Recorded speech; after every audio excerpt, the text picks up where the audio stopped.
Air India Phuket Delhi വിമാനം ആകാശചുഴിയിൽപ്പെട്ട സംഭവത്തിൽ ഒഴിവായത് വൻ ദുരന്തമാണ്.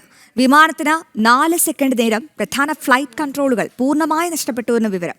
പ്രധാന നിയന്ത്രണ സംവിധാനങ്ങൾ പ്രവർത്തനരഹിതമാവുകയും 3 ഹൈഡ്രോളിക് സംവിധാനങ്ങളിൽ ഒരേ സമയം തകരാർ സംഭവിച്ചുവെന്നും റിപ്പോർട്ട്.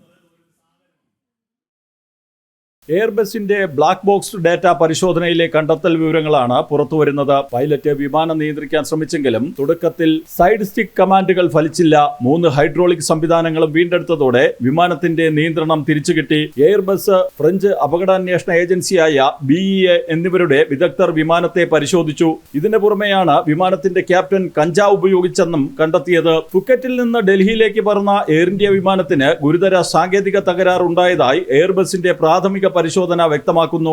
4 സെക്കൻഡ് വിമാനത്തിന്റെ പ്രധാന നിയന്ത്രണ ഭാഗങ്ങൾ പ്രവർത്തനരഹിതമായി. ഇതിനിടെയാണ് വിമാനം ഏകദേശം 300 അടി താഴേക്ക് പതിച്ചത്. ഓട്ടോ പൈലറ്റ് സംവിധാനവും വിച്ഛേദിക്കപ്പെട്ടു. തുടർന്ന് സഹ പൈലറ്റ് വിമാനത്തിന്റെ നോസ് ഭാഗം താഴ്ത്താൻ ഇൻപുട്ട് നൽകി. ഹൈഡ്രോളിക് സംവിധാനങ്ങൾ വീണ്ടെടുത്തതോടെയാണ് നിയന്ത്രണം സാധാരണ നിലയിലായത്. ഹൈഡ്രോളിക് സംവിധാനങ്ങളിലെ തകരാറിന്റെ കാരണം കണ്ടെത്താൻ വിശദമായ പരിശോധന നടത്താൻ എയർബസ് നിർദ്ദേശിച്ചു.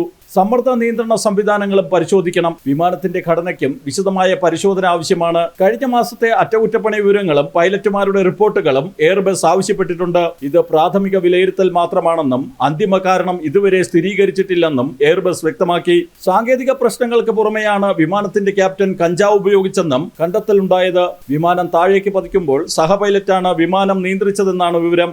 ജനം, ഡൽഹി.